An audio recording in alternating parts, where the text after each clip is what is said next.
Attempt చేశాను. Okay. నేను ఇవి తీసుకోలేక సూసైడ్ అటెంప్ట్ చేశాను 2 times. మళ్ళీ లాస్ట్ మినిట్లో మా mother in law father in law వచ్చి ఇప్పుడు అది లేకపోతే దాని పిల్లలు ఆగమవుతారు, మొగోడు ఎట్లయినా బతుకుతాడు. ఈ విషయం బయటికి ఎందుకు రాలేదు? సో అంటే మీరు చెప్తానే కదా మాకు తెలిసేది.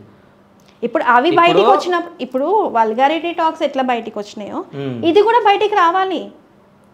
ఇది పర్సనల్గా జరిగిన విషయం, మరి ఇది కూడా షేర్ చేసుకోవాలి కదా. షేర్ చేసుకున్నాడు చాలా మందికి, మరి అదెందుకు చెప్పలేదు?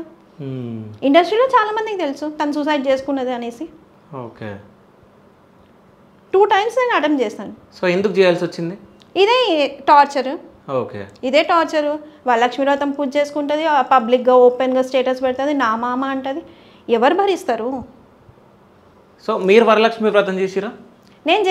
నేను ఫస్ట్ ఇయర్ చేసిన తర్వాత నేను స్టేటస్ పెట్టలేదు. ఎప్పుడు నన్ను స్టేటస్ పెట్టనియ్యాడు, వద్దు స్టేటస్ పెట్టకు అనేసి అని అనేవాడు.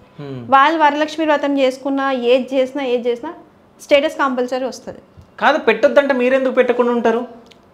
అగో నేను చెప్పిన మాట విన్నదా, పెట్టింది, అదొక గొడవ స్టార్ట్ అవుతుంది. ఓకే. ఆ గొడవ పడడం కంటే మనం సైలెంట్ ఉండడం బెటర్ కదా. ఇప్పుడు అది డ్రాగ్ చేస్తే ఇంకెక్కడికన్నా వెళ్తుంది ఆ సిచ్యువేషన్. ఎంత లాంగ్ అయినా తీసుకెళ్ళడానికి రెడీ ఉంటాడు. కాదు, శిల్ప ఇప్పుడు మాట్లాడుతుంటే, శిల్ప వీడియోలు చూస్తుంటే ఇంత ధైర్యంగా ఉంది శిల్ప అని చెప్పేసి అందరు అనుకుంటున్నారు.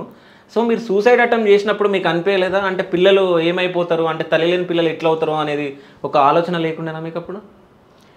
ఆలోచన లేకుండేనా అంటే నా ఉన్న సిచ్యువేషన్ పరిస్థితులు అవి.